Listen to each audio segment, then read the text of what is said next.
आपण अमृतभंडा खाइबा को पसंद करते कि? तेबे आसंतु जानिबा देह पई कोन लाभदायक होइथाय। अमृतभंडा विटामिन एवं मिनरल सह पोटासियम फाइबर एवं फोलेट गुण रे भरपूर। यहा व्यतीत एथिरे पपेन एंजाइम मध्य रहिथाय जहा अनेक समस्या आपण को मुक्ति देव। खास करी पेट समस्या थिले यह अमृत समान।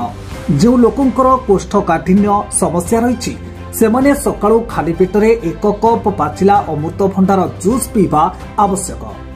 आसंतु जानिबा एहार फायदा कौन। अमृतभंडारे एंजाइम रही थाए।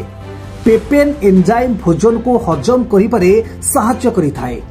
यह इम्यूनिटी बूस्ट करिबारे मध्य सहायता करिथाए।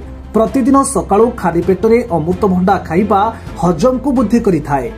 भंडारे आपणक शरीर डिटॉक्स होइथाए।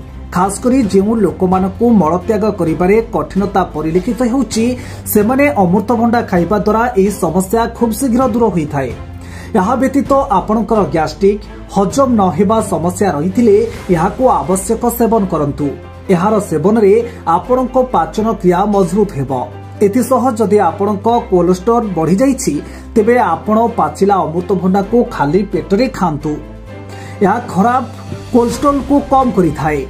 अमृतभंडारे पोटासियम मात्रा अधिक थाए जोथिरे ब्लड प्रेशर नियंत्रण करिथाए। Bureau report, metro TV Odisha.